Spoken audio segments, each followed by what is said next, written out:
Hi everyone, turn 10. Got some gold from my teammates. Got enchantment 3. So now Fire Shield is online for my thugs. Greenskin South sent this big crew in to beat up these guys. And then their big crew bumped into a smaller squad of Kalem Mammoths. Mammoths are pretty good for normal expansion, but well, they don't like to be shot with fire, which is about what's going to happen here. They do trample the smaller goblins. Then the fire starts coming.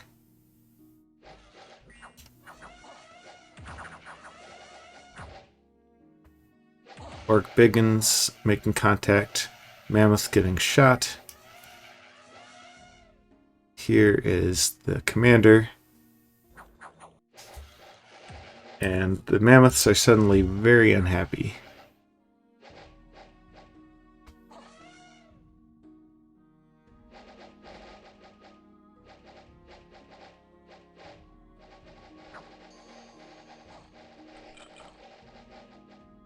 So the result was some dead chariots and 600 gold killed worth of mammoths, as well as the commander.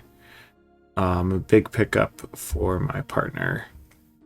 We're not actually at war with Kalem, but this puts us in a good position to claim all this land, especially since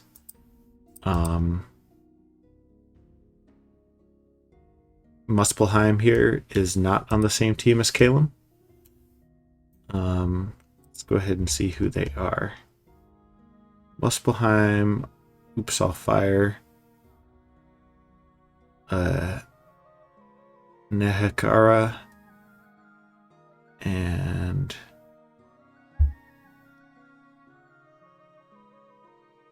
who else is Oops All Fire? Fluffy of Ulm, and of course, Abyssia.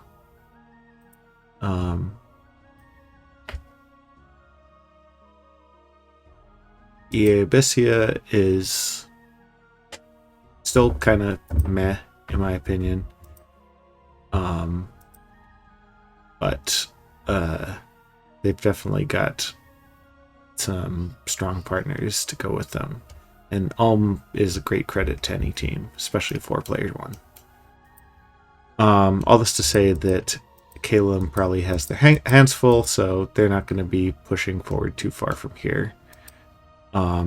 Asgard probably wants this province pretty badly. I'm not sure what Asgard's plan is. They're kind of boxed in around here. We'll see.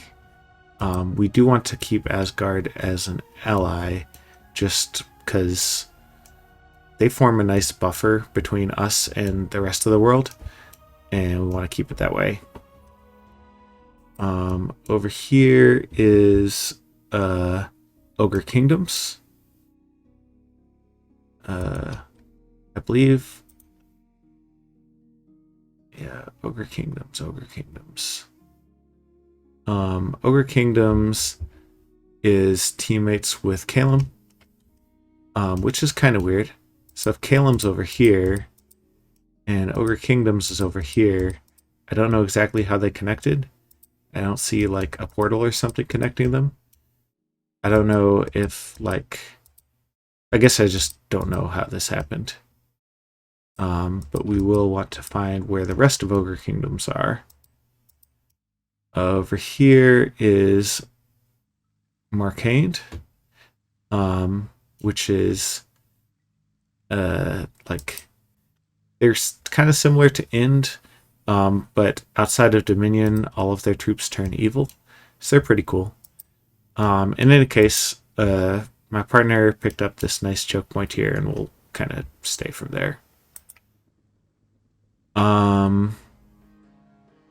So going back to battles, my horses continue to do awesome horse stuff, as does my Peacock Angel. My partner sent in his disciple, who does have immortality 3, so the fact that he dies here is not that big a deal, although it does cost 13 gears and 4 mage turns. 13 get gems and 4 mage turns. In any case, he goes through a script, he ends with 45, he has 2 reinvigoration, but 5 encumbrance.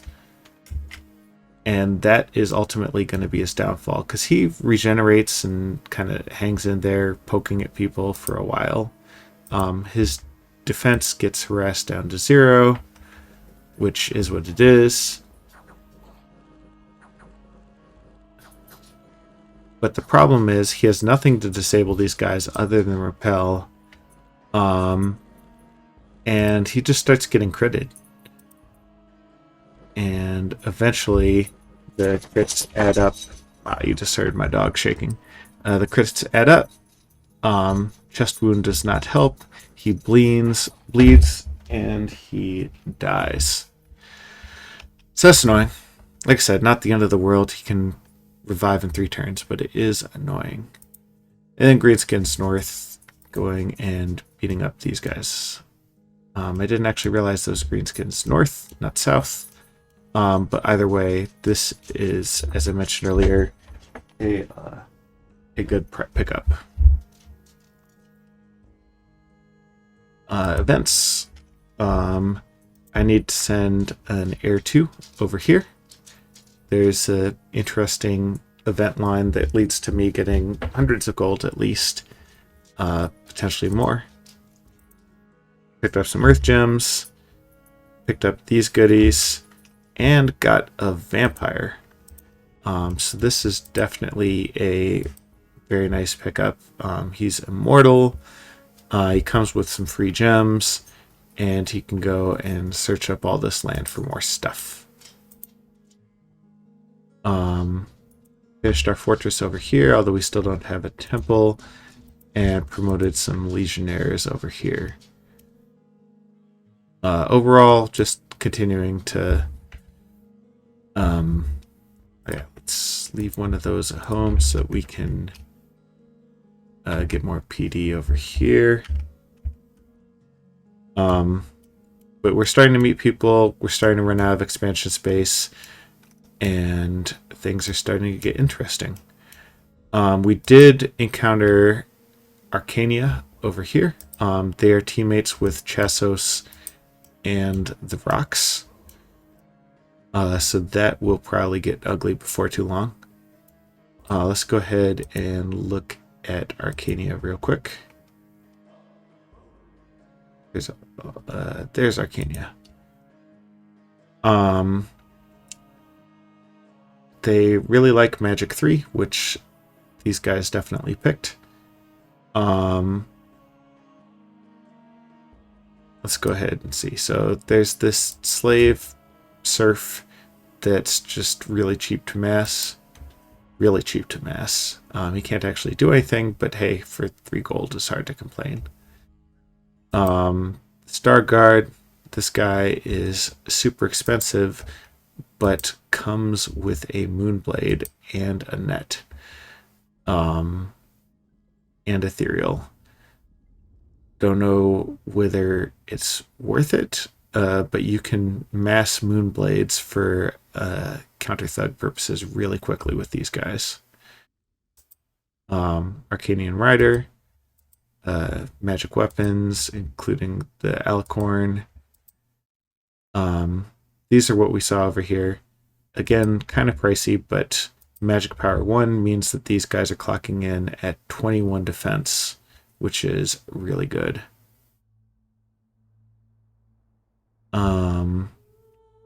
Phantasmal Archer, stealthy. Again, magic power, which I think also buffs precision. So these guys are fucking snipers with these longbows. Fencer. Again, magic power. Dual wielding is very good for them. They're extremely pricey, but extremely good. Lancer. and then the bowman. And again, these guys can just be snipers with these longbows. They're not phantasmal like these guys, but they do shoot quite a distance and accurately. So overall, we've got some powerful but expensive troops. The play against them looks to be crossbows, because crossbows can shoot them just fine. They don't have shields to block them, and the crossbow bolts will penetrate through this protection. Let's look at their mages. So they've got this Surf Wild Mage, extremely cheap. Although, did these guys actually pick Chaos Scales?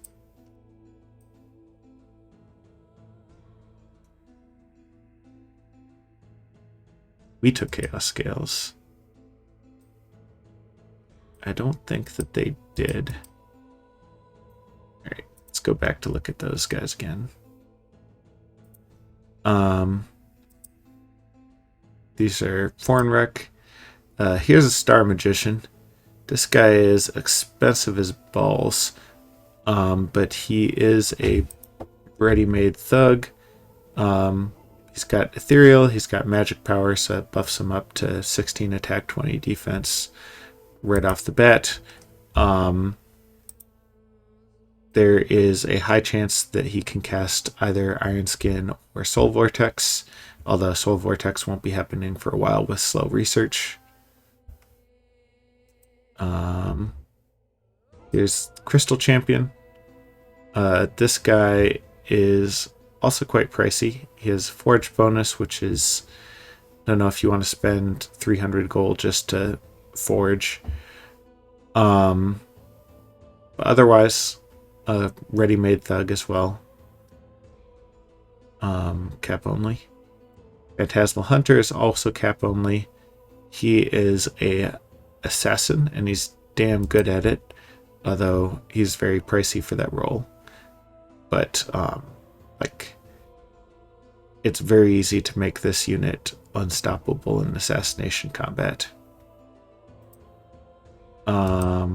Magician, again, kind of pricey. Actually, really pricey. They gem generate an Astral Pearl. And the Apprentice. This is probably their run-of-the-mill standard guy, as he actually has a reasonable cost. Priestess, she has Seduction, and fortunately she does not have nature to pull off Pangea shenanigans. And then this is their troop leader. He's a slaver, so he can summon up these serfs if he is so inclined. Nothing noteworthy from those. So all in all, powerful but pricey units. We've got Magic 2 and they've got Magic 3. So unfortunately, they are not good neighbors for us to be fighting.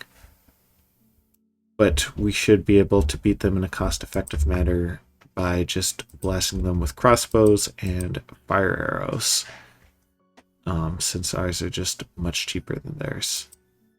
Heck, we could even do these cheap-ass slingers. Composite bow on these horses is an option as well.